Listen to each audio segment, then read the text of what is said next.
ଆଉ ଚିଲିକାର ବି ଦୃଶ୍ୟ ଦେଖାଇବି। କିନ୍ତୁ ଆଜି ଆମ ଗାଁରେ ଏତେ ଜୋରେ ପବନ ହେଉଛି କିଛି ରଖୁନି। ଆପଣମାନଙ୍କୁ କହିଥିଲେ ଆପଣମାନଙ୍କୁ ଆମ ଗାଁ ଦେଖେଇବି, ଆପଣମାନେ ଦେଖିପାରୁଥିବେ ଚାରିପଟେ ଆମ ଗାଁ। କିନ୍ତୁ ଇଏ ହେଲା ଆମ ଗାଁ ଚଉରା। ଏଠି ତ୍ରିନାଥଙ୍କ ମନ୍ଦିର ଅଛି। ଆସନ୍ତୁ ଯିବା ଆମେ ଚିଲିକା ବୁଲିବାକୁ। ଚାହିଁଲେ ଆପଣମାନେ ଆସିପାରିବେ।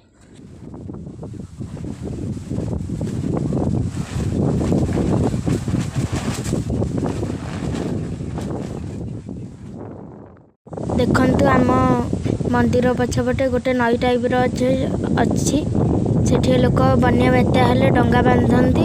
ପବନ କେତେ ଜୋରେ ହେଉଛି ଆପଣ ଦେଖନ୍ତୁ, ଚାହିଁଲେ ବୁଲିବାକୁ। ଆମେ ଏବେ ଯାଉଛୁ ଚିଲିକାକୁ। ଆପଣ ଲାଇକ୍ କରନ୍ତୁ, ସବସ୍କ୍ରାଇବ୍ କରନ୍ତୁ, କମେଣ୍ଟ କରନ୍ତୁ, ସେୟାର କରନ୍ତୁ। ଆପଣମାନେ ଆସନ୍ତୁ ଦେଖିପାରୁଥିବେ ଇଏ ହେଉଛି ଆମ ବନ୍ଧ। ଇଏ ଚିଲିକାରେ ମଗର ଅଛନ୍ତି, ବଡ଼ ବଡ଼ ମାଛ ଅଛନ୍ତି ଓ ଡଲଫିନ୍ ଅଛନ୍ତି। ଦେଖିଥିବେ ସିଆଡ଼େ ସିଆଡ଼େ ବନ୍ଧ ଲମ୍ବିଛି। ଆମ ଚିଲିକାକୁ ବି ଭଲରେ ଦେଖିପାରୁଥିବେ। ଡଙ୍ଗା ବି ବନ୍ଧା ହେଇଛି। ବନ୍ୟା ବାତ୍ୟା ହେଲେ ସମୁଦ୍ରରୁ ଭିତରକୁ ପାଣି ମାଡ଼ି ଆସେ। ଲୋକ ବି ଯାଉଛନ୍ତି ସମୁଦ୍ରକୁ। ଏ ମୁହାଣ ପଟିଆ ଆପଣମାନେ ଦେଖିପାରୁଥିବେ। ଏଇନା ଜଷ୍ଟ ଗୋଟେ ଡଙ୍ଗା ଗଲା। ସେଇଠୁ ବରଗଛ ତଳେ ଜଣେ ଲୋକ ଅଟୋ ଧରି ଶୋଇଛନ୍ତି। ବନ୍ଧକୁ ବି ଦେଖନ୍ତୁ, ଚାହିଁଲେ ଆପଣ ବୁଲିବାକୁ ଆସିପାରିବେ।